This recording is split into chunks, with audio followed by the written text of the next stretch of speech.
Hello, everyone. My name is Laurie, and this is my channel. And I am terrified of starting this channel, but I have felt inspired to do so over the last several weeks. And so I've been working on some videos.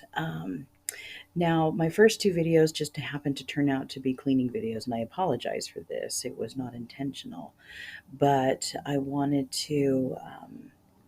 At least show everybody what I was working on. And one of the reasons I decided to name my channel Creative Chaos was that I have a creative mind, but I also have a chaotic mind. And some of the chaos has shown up throughout my house. And when I was watching Midwest Magic Cleaning, for those of you who, if you like decluttering or watching people clean hoarding houses or just helping people, and doing it for free, you have got to watch Mac. Mac is hilarious. He he is such a big heart. Um, he understands people in a way that I think a lot of other people don't. He looks for the reasoning behind the hoarding. And I had never put the connection together that I have hoarding tendencies. I just always thought I was chaotic and cluttery. But it's not true. I have a tendency um, to hoard things, and I have come to realize that the reason behind it is that I, over the last about 10, 12 years, have been remembering abuse that I experienced when I was very, very young. I had blocked it out over so many years, and it has been coming back. And I've been in therapy for the last 3 years, and during that time, I have begun to get better. I mean, as the memories have been coming out, I have begun to feel better, and that's huge.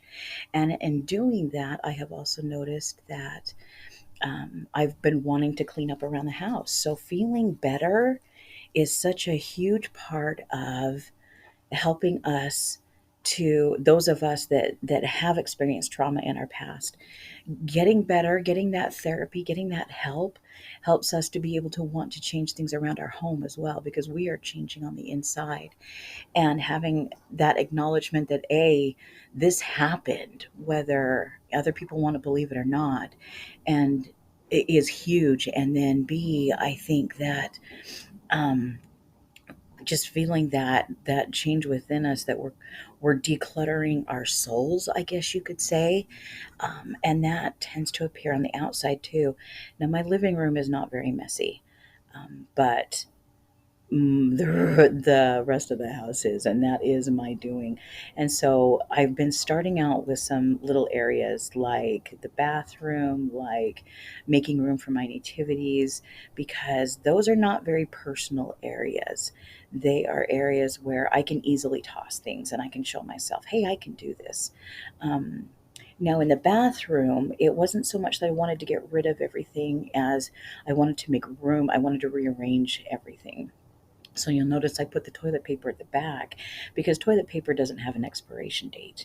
So, and that needed to happen. So I put the toilet paper at the back. I got rid of toothpaste that has been around since like 2001. So it doesn't no good to have these things in storage and just as extra backup if you can't even access them. So that's why I decided to kind of rearrange things. I always keep towels. We spill things all the time, and so we keep towels in the back. It's just necessary. And then you'll see this is running by really fast. I'm not used to how things work on the recording, but I do have a little shelf unit that I bought off of Amazon that I installed, and I love it because it's just tiny enough that I can easily move it in and out and access things that are in the back now. And I can use it to store things like the shaving cream or like the toothpaste, and we can just easily pull it out, see if there's any in there that needs to be restocked or if we just need a new one. And it just makes it so much easier. Um, and then I decided to move on. I think it's going to come up in a minute to the bottom shelving unit as well, since things are going. Now, most of the stuff in the shelving unit in the back is toilet paper.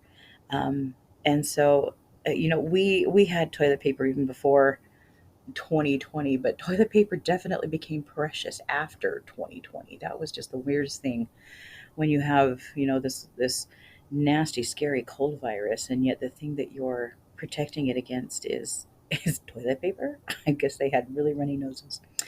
In any case, um, I decided also that I wasn't going to hide my face. Oh, I have a face for radio. I've always said that, but I mean, I used to be really cute, and then I got older, and that's just kind of what happens. Beauty fades, and but I wanted my kids to know that I am not ashamed to be me. My face is covered in rashes right now, as is my neck, and that's simply because the abuse memories that start to come out will appear. The skin is the last defense of the body, and so when it appears on my skin, the memory is finally ready to come out. It has entered every other part of my body, and it is just done with that, and it comes out through my skin. And so I don't hide it, because it is part of my healing process, and I am proud of my healing.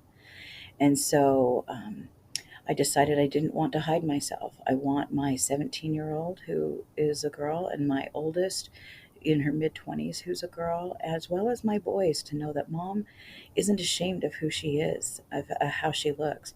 That and this sunflower and daisy shirt does not deserve to be blurred out. It is glorious. I love sunflowers. Sunflowers just bring me joy, and I want that joy to be everywhere. So, as we are nearing the end of the video, I just want to say this is not going to be just a cleaning video. I have a chaotic mind, and I love to create things. I love to make something new. I have ADHD and just the right amount that I like to discover and try new things. We'll look at like neuro art, and we'll look at resin, and we'll look at all sorts of things as we play together. And so I hope that if this inspires you at all, that you'll hang out with me. Anytime I talk about my abuse, I will put a warning up so that if you need to, you can mute the um, the video if you still want to watch whatever it is I'm doing. But that is, I think, the reason that I was inspired to start this channel, is so that if there are others out there who have gone through anything similar to what I have, that you know you're not alone. And I don't ever want anyone to feel like they're alone. So I hope you'll hang out with me, and we'll have a good time together.